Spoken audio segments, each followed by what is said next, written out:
Welcome to the Veterans Archives podcast, where we honor our nation's veterans by preserving and sharing their stories. You can also hear Veterans Archives on Wreaths Across America Radio every Thursday at 5 p.m. To learn more about our mission, watch veteran interviews, or find out how to record a veteran story, please visit veteransarchives.org. And if you or a veteran you know needs support or resources, we encourage you to download the Battle Buddy app from vetlifetoday.org. Today is Thursday, April 16th, 2026. We're talking with Jim Clark, who served in the United States Army. So good afternoon, Jim. Hello. Thanks for taking time out of your day to talk with us. Sure, glad to. All right, well, we'll start the questions fairly simple. When and where were you born? I was born in Hanley, West Virginia. Okay. And where is Hanley, West Virginia? I'm not familiar with that. It's not a very big town, but it's near Charleston. Okay. My dad was recruited for the building ships in Portland, Oregon. And that's how we got from West Virginia to Washington, and I spent most all my life in Washington State. And how old were you when you left West Virginia? About 5.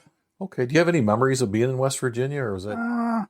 Very few. I don't have any memories of living there, but I have memories going back, and they had reunions about every other year. Mm-hmm. And so. Okay. And so your dad packed everything up and you moved to Oregon. Did you have brothers and sisters? Yes. Okay. I had 2 brothers and 1 sister. Uh-huh. And I have one that's still alive, 1 brother that's alive. Okay. And where did you fall in the pecking I was order? Next to the youngest. Okay. So kind of middle, but not really. Yeah. And so tell me, what was it like growing up in Portland? Well,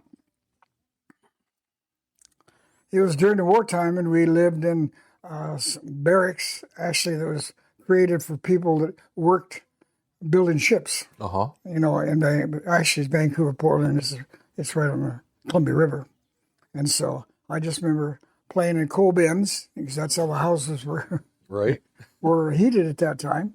And then my dad bought one of the houses there and transported just down the road about a mile, where he bought 10 acres of land and he moved it on there. Uh-huh. Okay.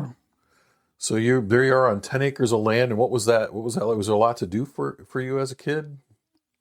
Well, we went to school, but I don't know if there was anything else other than that. I have a few memories of being in that place before we moved, Uh-huh. to our own place in that tenant building that they built. And there's a big auditorium that we had meals in, but I must have been, I don't think I was more than, seems like 4 or 5, because I hadn't started school yet. Mm-hmm. Well, speaking of school, so how was school for you? School was good. Uh-huh. Yeah, I felt comfortable there. And it wasn't very far. I could walk to school. It was in the country. We were near Vancouver, Washington, so it was we were actually in the country, no sidewalks. Mm-hmm. Just still paved roads. No dirt roads, but no sidewalks. Yeah, not many dirt roads either. Uh-huh. Not like there is here. Right. I travel a lot to Charlotte and the lake out there, because they got a place, and a lot of dirt roads out that way. Oh, yeah. It's cheaper. Yeah. I think that's the whole idea. Yeah. So you said it was a country school. So was it like a K through 12 in one building, or was it bigger than that? No, it was bigger than that. We had, I think, I went to a junior high, which was up through the ninth grade, 8th grade, something like that. And then we went on to high school, and they just built. I got the junior high built over there, so I went over there for the last year before I went to high school, and high school was just on the same property. Okay. So we could see what we're going to get into. And we also we were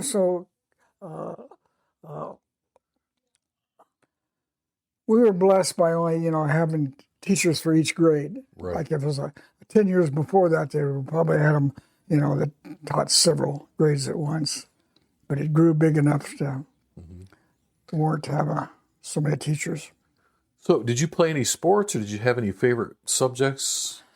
Well, I liked the sports I liked was running, And I did that even on later on in life. I ran marathons and a few things like that along the way. And so, but those are bygone by now. I had both knees replaced, golly, about 30 years ago. And that was, I'm very fortunate that I don't have to take any drugs. I don't take anything. I'm 84 years old. And so I'm pretty healthy. Yeah. No blood pressure, high blood pressure, diabetes or nothing like that, heart problems. So I don't really have changed my habit very much, except I just don't do as much as I did before. And I don't lift and carry things as much because my knees, they will start hurting if I do that. So Right, absolutely. learn how to manage that. So did you graduate from high school then? Oh, yeah. Okay.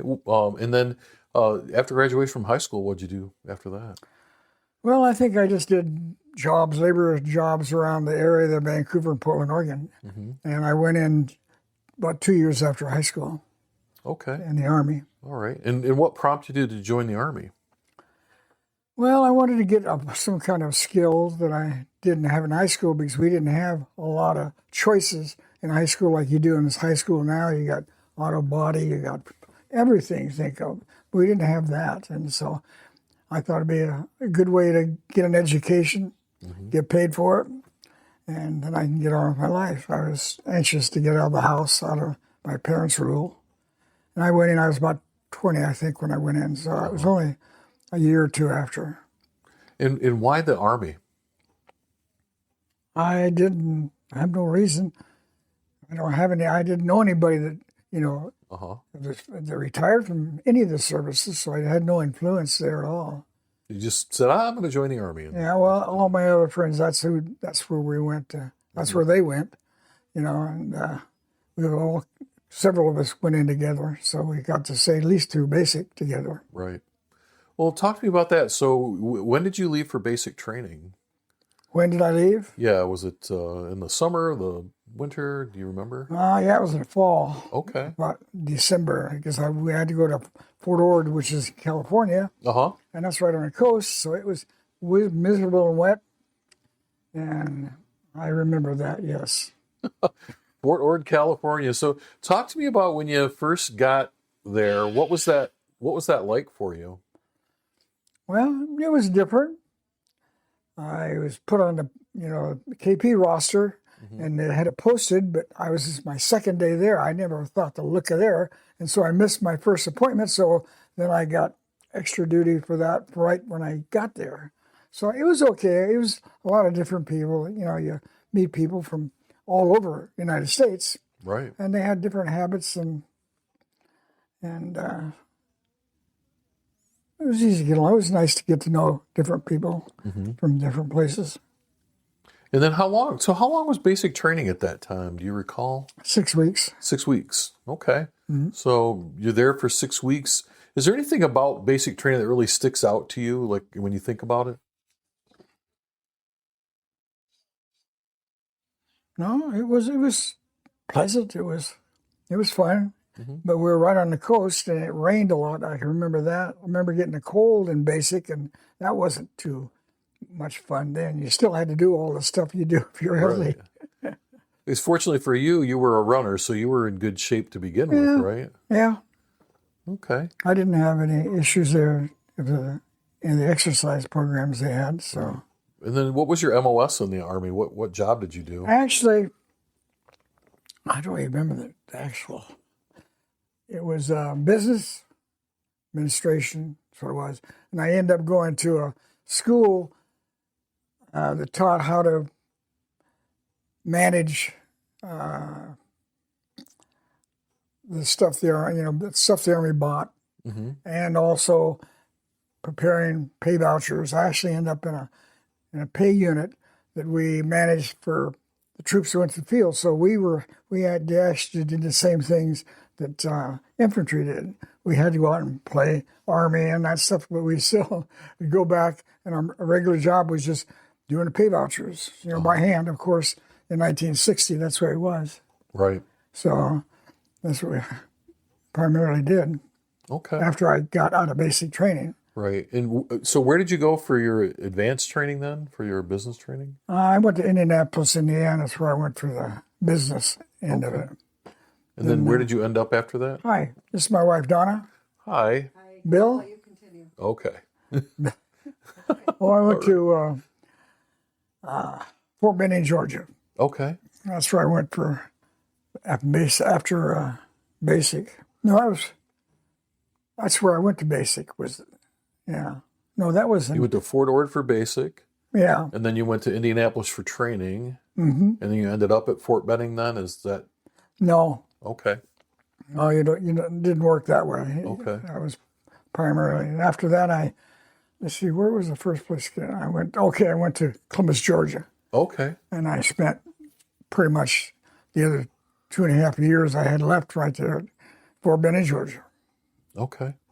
And I did those sort of things, just making payday work. You were making sure people got their paychecks. Mm-hmm. Okay. I wanted to get a job that was different than being a laborer, and a skill that I could go out, maybe work in the office type business, in which I did. And I probably did more of that as I left the Army. Mm-hmm.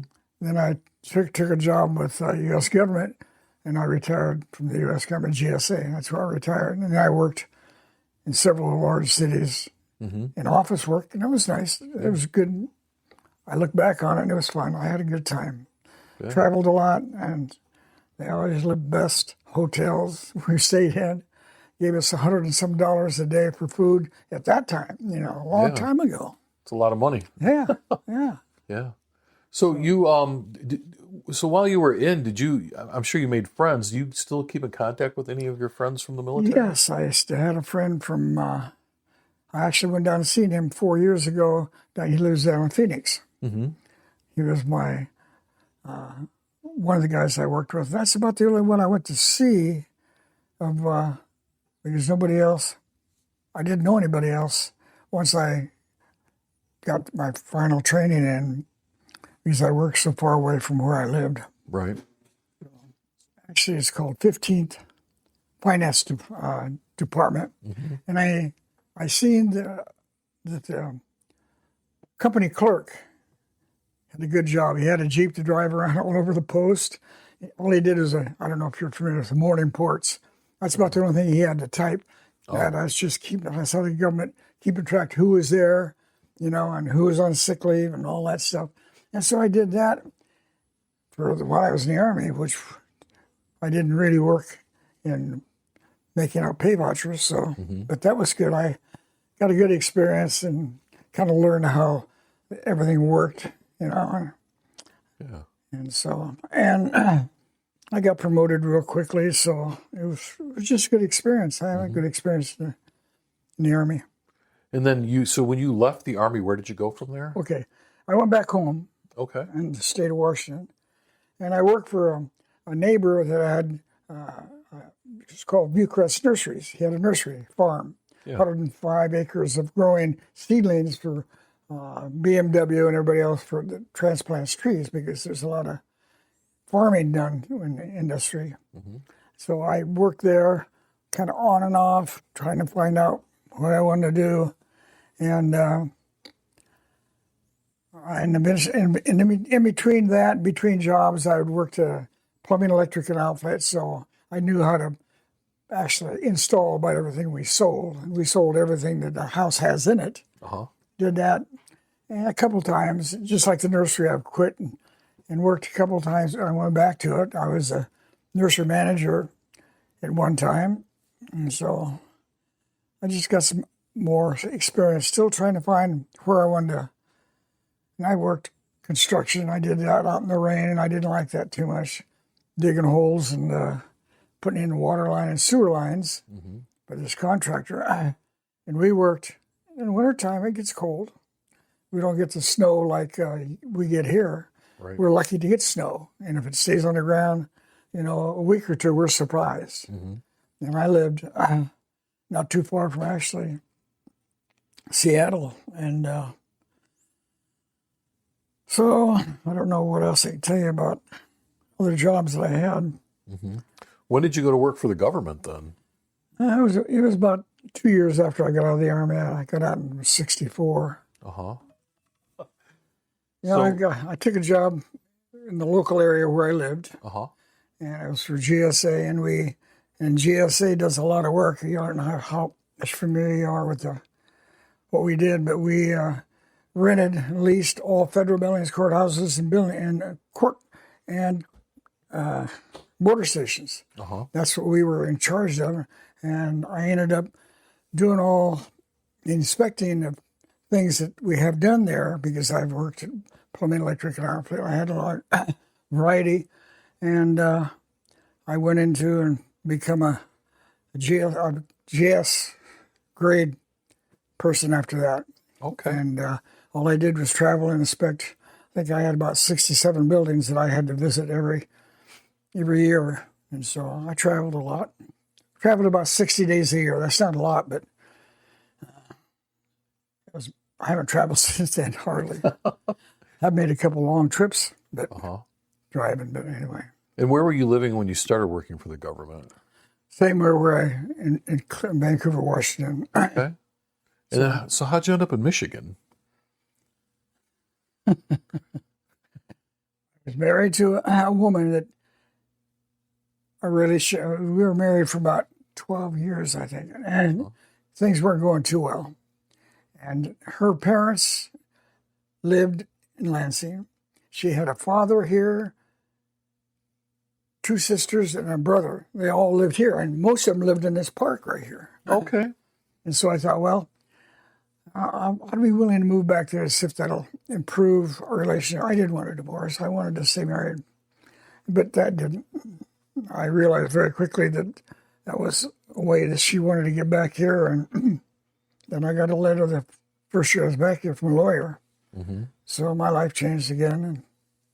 But I haven't gone back to Washington because I just got used to all the people living in a small neighborhood where I got to know a lot of people and help a lot of people. And there's a lot of elderly people here that need help, and I kind of fit my need. And I think Washington, Oregon, Idaho, and Montana is a lot prettier than the state of Michigan. That was the first question anybody asked me when they heard where I'm from. Why did you come to Michigan? Because, boy, it's pretty back there. But I did make I think we figured 4 years ago we made a 60-day road trip. Uh-huh. We left here, went down to Texas because I had a grandson down there. Then I went over to Phoenix. That's where my only person that I, kept in touch with from earlier. Then went up to Washington. That's where my family was. I got a brother in Spokane, so I went over to Spokane. Then we went across Idaho and came back home to Michigan. That took us. We were gone 60 days, 10,000 miles.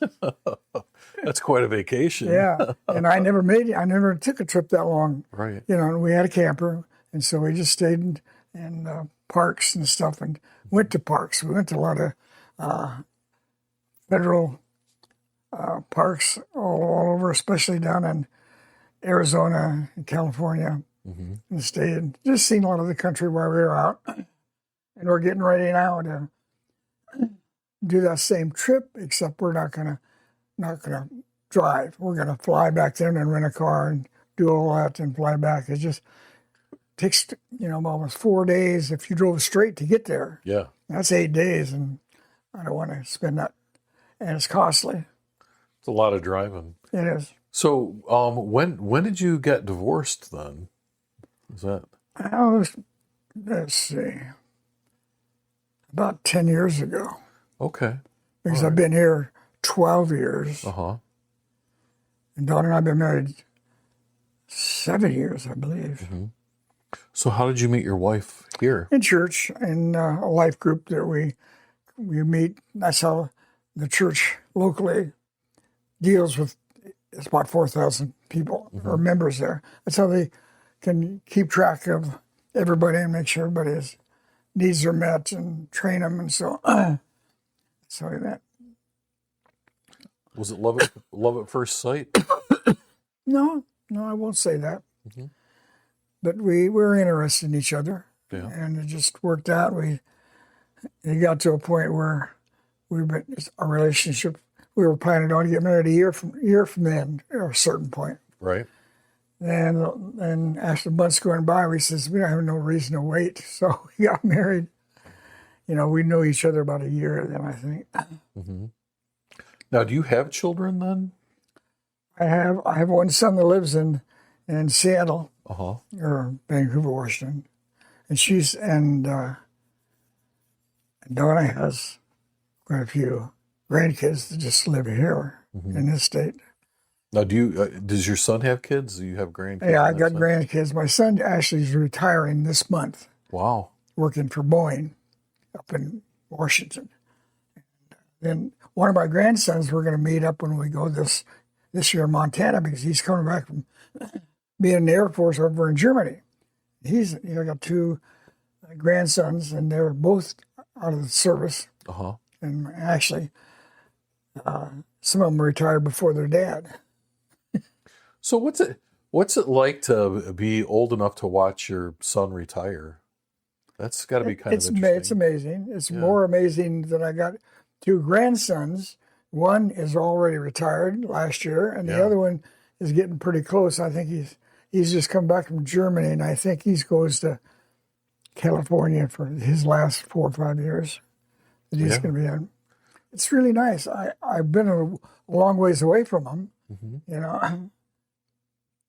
But my son,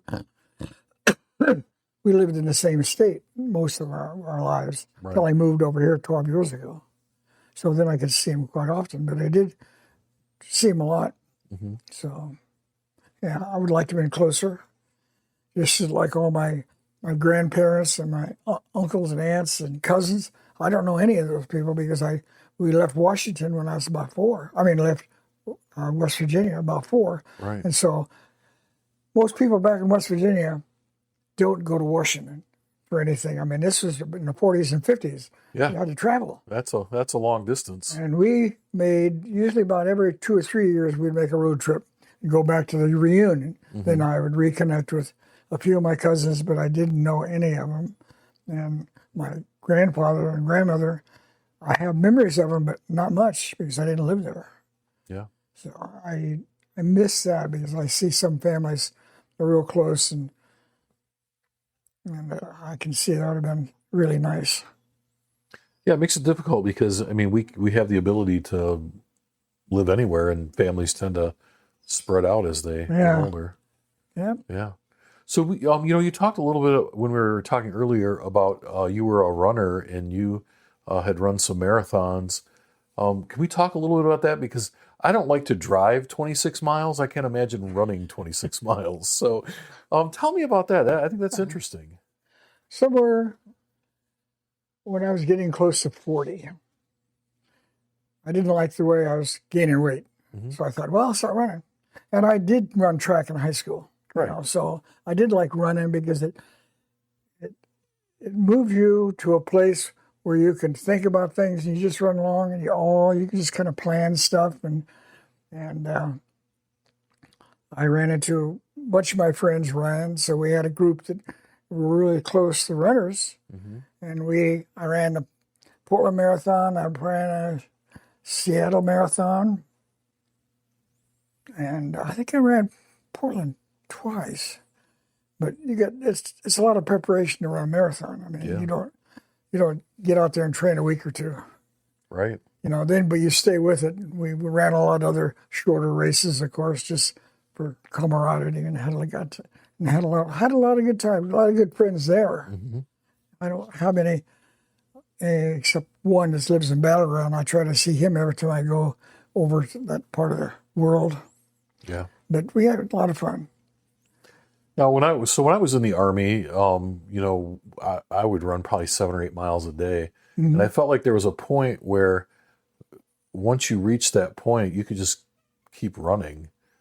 I mean, is that what you found when you were running marathons? Well, after you run marathons, there's not, only thing that happens, you run farther, your body is eventually going to deplete of energy. And I didn't know what that would have been like, right. But I found out what that's like. Yeah. Because your body just shuts down. You can't run, you can't walk, it hurts bad. I can still remember running a Seattle marathon where I didn't get the time of training and that I needed to have, and I knew it. Mm-hmm. So I had my wife meet me at the 10 mile, 15 mile, and right around that area to see if I'm ready, if I can go farther. And the time I got to about the 20th mile, it hurt to walk. Yeah. And it hurt to walk, and it took about, I hit the wall. It took about a half an hour before I felt good again. And I realized I didn't experience that before in any of my running. Uh-huh. To take your body as far as the limit of it. But you're right. When you're in marathons, if you didn't run hard, you could probably run that all day long. Yeah. But you're out there running a marathon, you're trying to get the best time, and mine wasn't. I was probably 40 years old then. I think I ran it in 3 hours and 40 minutes, but I was encouraged to try to get better. Yeah. So that was a lot of fun. What do you think was the highlight of your running career? Is there a point in there that you're really proud of?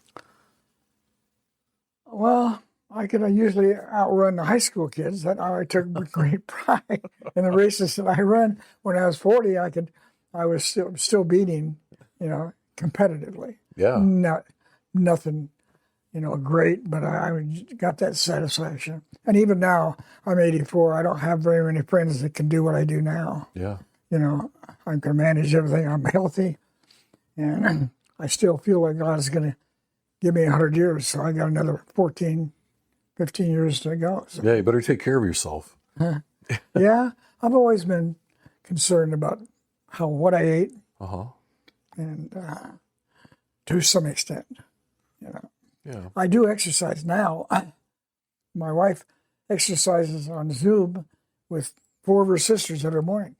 So I started doing that now. So that's kind of fun for an hour or so, because I got a point where, hey, my limbs are getting stiff, and old people have you can tell they're old by the way they get out of the chairs, the way they get up and start walking, or Right. how they walk. And I'm starting to battle that because it seems like time just isn't in your favor. You got to do all these things that you did when you was a kid when they were fun. So, Right. Youth is wasted on young people. That's what I've heard. oh yeah, yeah. My friends in the life group, one of the life groups we go to are golfers, Uh-huh. and I've always had the plan. When somebody asks me, "How come you don't play golf?" I says, "Well, I'll do that when I get old." You're just not there yet, right? No, I played golf once, and I've realized I don't think I like this. Uh-huh. I can still remember standing and hit the ball this way. Well, the ball went that way, across the road. But anyway, Yeah. I enjoy listening to their struggles, and they're competitive. They're out there trying to, improve their golf numbers that takes them to run certain golf courses. And they got all these experiences, what golf course they like, and and that stuff, and that camaraderie and that. And a lot of people play golf, so that would be fun. But I got a lot of things that I like to do, and I'm running out of time. I just got to make sure that I, can get to the end and still be walking. Right, right. So you've been retired for a while then, for a number of years. Probably 50 years. Let's see. I retired in 2001. That was the last year I worked, 2001. So 25 years. Yeah. Wow. So. And what was that like for you? Because you went right into that job out of the military. That was really kind of your life. Yeah. What was that like what was retirement like for you? Well, I had a lot of interest, so I did that. I like building boats, so I got a houseboat right now that we built, all solar powered. It's on the lake, and I built canoes and kayaks and sailboats. I just had a lot of interest, so I threw myself into that. I still ran, but not as much, not as far. But I never took another job. I thought about, I got these skills that I could get a job, work, but I didn't. I had a good enough retirement that I didn't need to work at all. Right. So, Now, how did you get into boat building? That's an interesting well, skill. that's strange. My dad was a woodworker, Right. but the only thing I remember working him is him yelling at me. And I ended up pulling nails because those days, the lumber, you know, he'd lumber and he'd buy a lot of stuff that's used, nails. I had to pull the nails. I learned a lot from him, and I thank God for him because I learned a lot and I didn't even realize. All I did was complain about it because, you know, I'd rather be doing other things, building things, you know, which we raced bicycles and go-karts and all that kind of stuff. So,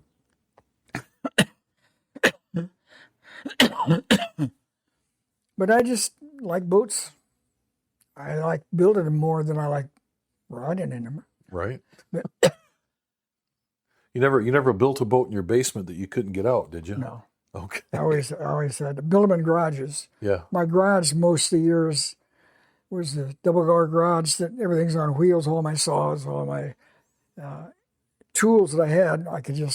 I never parked the car in there. I could have enough room in there to build cabinets. I built cabinets for homes and did that when I got out.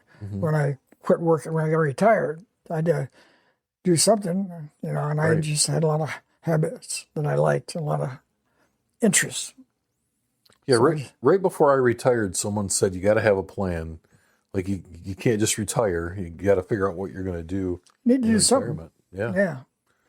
Yeah. Yep. Yeah, I knew what I like to do. I'd still like to build boats, but I'm not sure. I might get one more built. I think I'll build me a rowing machine. I think I want to build one of those real narrow ones. I have a place on the lake, so I can go out there, and I'm used to going out and rowing. When I was in California, I built a sailboat, and I'd go out, and I could go out all day rowing, and I could go faster than people walking the seashore. So I could cover a lot of territory and see a lot of things. That's what I liked about running. I'd run alleys and places where you normally wouldn't go. I like to see things that nobody else seen, so I'd do that in alleys and on the places where there's water. I'd take my boat and I just go around and say, "You seen all the cool stuff that nobody else sees." People's junk, I guess you'd say that. Well, it's a great way to do it too. Yeah. Yep. Now, is that a picture of your houseboat behind you there? Yeah. Okay. So how long did it take? How long would it take to build a boat? Depends how big a boat. Yeah. This is 25 feet long, but it was built on a pontoon boat. So I came down here to Michigan. I says, all these pontoons sitting around in the weeds, you know, people buy boats all over the place. And I know how long it takes to build a wooden hull. It was just building a kayak that I built, you know, usually 6 months. That was just for that. But this one, I'd already had the pontoon, so all I could do is build a house on it. And I built this about 2 or 3 years. I had it in water. Then I upgraded it, and it's all solar powered now. It's always, the motor's electric. It's always charged for the last 4 years now. It's always been charged, so it's all ready to go regardless. I don't have to plug it in. This winter I plugged it in just because it's where I have it parked now. It's a little shady, and it just got cold. So, but out on the water and on the lake, it'll be stayed charged all the time. So I didn't have to. At first, of course, I had a gas motor on it, and I replaced that. And I don't have to have the gas and the stink and all that stuff. I just go out there and turn a switch, and go take it off. Don't have to worry about running out of gas or anything. No, there's no gas in it. Right. I got propane in it, but that's about. No, I don't have any propane. I don't have propane in the houseboat. I got it in my trailer. Yeah. So yeah, and now I'm getting to a point where I'm evaluating keeping the houseboat. Yeah. Just because it's on a lake. Taxes on the lake, $4,000, you know, just a year just for the taxes. And it takes a certain amount of maintenance on the boat. And you got to pull your dock in the wintertime, put your dock in, and that costs me $400 every time it goes or comes. So I'd rather spend the money that I'm spending on that, now you're doing something else. So Yeah. that's why I actually talked to my wife today. I said, well, next year I'm thinking about this, and we're taking this trip back to Washington here in July, and I did want the boat in the water when I'm gone because always things happen. I had the dock turn over and float. I mean, almost sink. And that was right after I bought the dock and had it been put in. Uh-huh. And all kinds of things can happen. And my neighbors are great. That's where I have it. They mow my grass for me if I don't get out there. They're just really great people. So, but I think I could get by without the houseboat. Uh-huh. I'm just thinking that time to let that go. I want to build a rowing machine. I've always wanted to do that, but I just never got to it. So you think that'll be your next project then? Yeah. Yeah. How long do you think it'll take you to build that? Oh, these things are so little. These rowing machines, it'll be probably I could get it done probably in a couple of months. Uh-huh.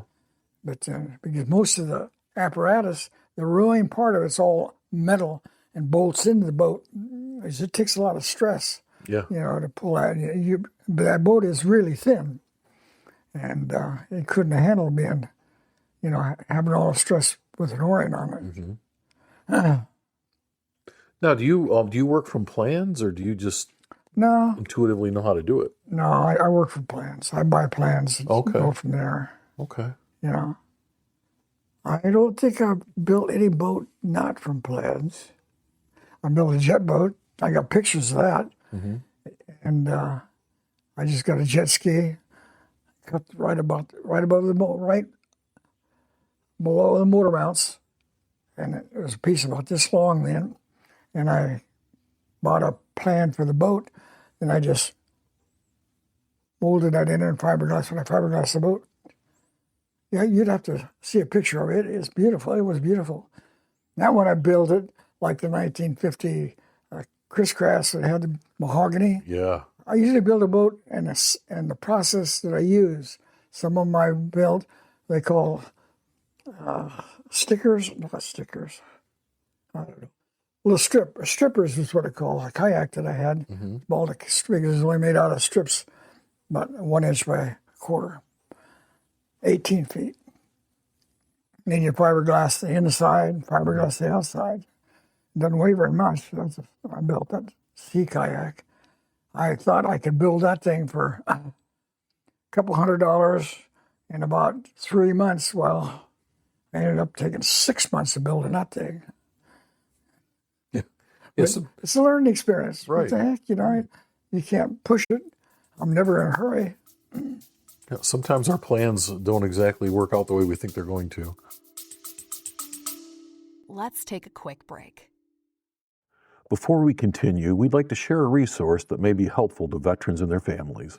The Battle Buddy app from vetlifetoday.org is designed to connect veterans with support, resources, and a community that understands their experiences. If you or a veteran you know could benefit from those resources, we encourage you to download the Battle Buddy app and learn more at vetlifetoday.org. Yeah, well, I like those kind of things. That's why I built so many different kinds of boats. Mm-hmm. Some were fiberglass, and some were, like I said, a stripper. They just got made with strips. And this houseboat was just conventional. I went down to there's a sawmill and Potterville, side of the freeway. Yep. I went down there and bought how many board feet? Seemed like 600 feet. And I got a picture of that delivered on front of my garage. Mm-hmm. And I just had to cut so many 3x3s. That was going to be the walls and everything made out of that. And all the rest is just cut in 3/4 inch. And cedar doesn't rot. It's Right. good wood. Yeah. Bugs don't like it. And so it's held up really well. I've repainted about every 2 years, but that's the only thing I have to do to the outside. And it sets in a moist environment. Right. It sits on the lake or sits home during the wintertime. and I'm glad I didn't have to house it. I didn't have a pole barn. That's what I was planning to do when I moved to Michigan, is have a pole barn, but that didn't work out. Yeah. So, just do what you can do. Yeah. I built it outside and it stayed outside now. Exactly. Ever since 2000, started 2016 or 15. But I didn't have to build a wooden hull. I bought a pontoon boat that had pontoons on it and had a new plywood base put on it where the house is built on it. And I had to buy another. When I got it done, I waited, and I felt it was pretty close to being at the limit of what 2 pontoons would do. So I bought another pontoon boat. It was 4 feet shorter than my pontoon, and so I put 4 pontoons under this thing. And it's a learning experience. So, you just do that. Now I got to solve something. It's gaining. It's lower in the water about 3 inches than it was 4 years ago. Yet it never has water in the pontoons. I can bring it home and park it on a slab, and there's never any water on it. You can go. And somehow, I don't know if maybe my cedar has picked up a little bit of moisture, and that's where. Oh yeah, you're getting that weight. Yeah. So, but that's all. It's choices. Then I had a custom trailer made for it, so then I had to buy a truck to pull it. So it's just kind of a process. You learn. You don't have anybody that you can go to, at least I did, that knew anything about it. And all my friends was my age. So some of the pictures that I had, people helped me. Yeah. You just got to figure it out as you go. That's the only thing it is I struggle with now, is that I don't have anybody, friends that are my age, that can do what I do. So I have to rely upon somebody 15 or 20 years younger than us to do it. Yeah, you got to recruit some younger folks to help out. Yep, take the muscle, yeah. Yeah, exactly. Yeah. Exactly. So we've talked about quite a bit this afternoon, everything from growing up or not growing up, but being born in West Virginia, and then, moving and then ending up here in Michigan. Fascinating. Like I've never met anyone that makes their own boats. So that's very interesting to me. But as we kind of wrap up our conversation today, I do want to ask you one other question, and that is for anyone listening to this 100 years from now, when neither you nor I are here, unless there's some miracle of modern medicine that happens, what message would you like to leave for people? Well, most of my life changed when I became a Christian, but I won't go into that at all. But my life has just changed where I have, I look at my life, people took care of me. For some reason, I had friends that would go out of their way for me. And that's what I feel like my purpose is now in life, is to help other people become better people, or fulfill their dreams.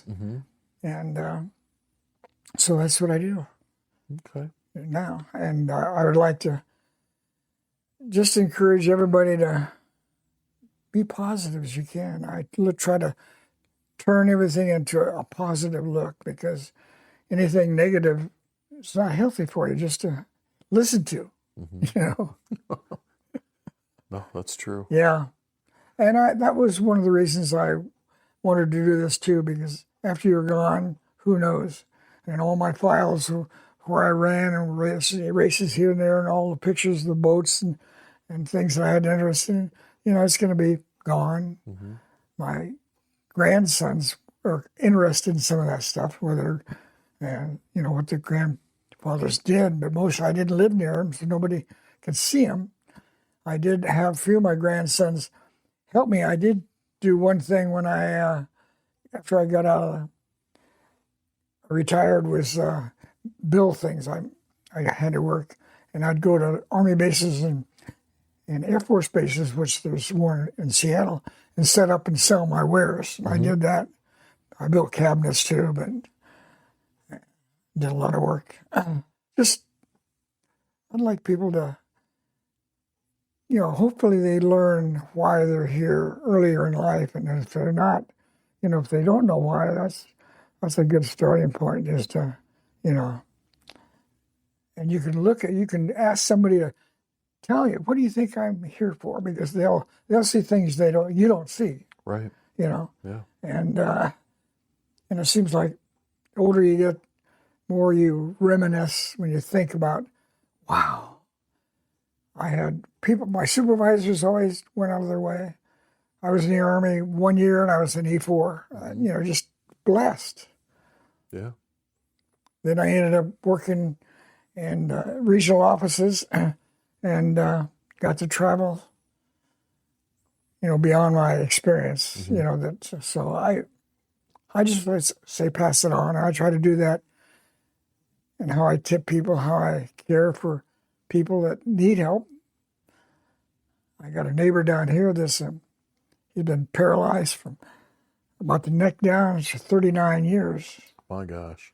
And he just had one of his other leg that's already can't use, had it amputated because he can't use some of those things, and they don't. Your body doesn't like to hang on to anything that doesn't work. Right. Right. So, like today, I ended up going over there, and he's bedridden. For him to get out of bed, it takes two of us to get him out of bed in his wheelchair. So I'm handy. I'm glad I can do that. Just like to be somebody that kind of shows the way how you should treat people, and always be helpful. Always be helpful, and look for ways you can help it. I have a lady back here that won't talk to anybody. I have never talked to her, but I mowed my grass the first time. There's a strip between her house and ours all the way down here, and that's where the utilities run. Right. So I usually mow all four or five houses down through here, and she come up there with a big smile on her face. I said, wow. That's what life's about. Yeah. Just being helpful and doing things that people don't expect. So people have always treated me that way, and I never knew why. And my dad was really talented. He was a welder. He repaired radios. He farmed while he worked out. He'd come home he was a welder in Portland. He'd come home, get his little tiller out, till dark. Yeah. But that was his habit. He'd come from West Virginia, where most people farmed, and that's where my ancestors farmed, raised tobacco. And they farmed. They lived in the gullies and hollows, they call them, over back there. So it was really a realization when I realized what I learned from my dad, and I didn't have a chance to tell him. I never treated him, in a way that I would now. Uh-huh. Because I really appreciate what he did. He didn't talk very much, so I didn't learn much from him speaking to me, but I watched him woodwork, and that's how my love for woodworking came from. Mm-hmm. So, and the boats came along too. Yeah. Well, I appreciate you sharing all that with me today, and I'm glad I got to know you. I think when we see people, we don't know anything about them, but this has been fascinating, and I think it will be a part of your legacy that when all of those other things are gone, this will still be here, so that people can learn more about you and understand where you're from. I appreciate that. Well, thank you so much for taking time out of your day to talk with me. It was a treat. You're good to talk to. Well, thank you. Thank you. You do a good job. Thank you. Thank you for listening to the Veterans Archives podcast and for helping us honor the service and sacrifice of our nation's veterans. If you enjoyed this episode, please consider sharing it with others so more people can hear these important stories. To learn more about our mission, watch additional veteran interviews, or find out how to record a veteran's story, please visit veteransarchives.org. And if you or a veteran you know needs support or resources, we encourage you to download the Battle Buddy app from vetlifetoday.org. You can also hear Veterans Archives on Reads Across America Radio every Thursday at 5 p.m.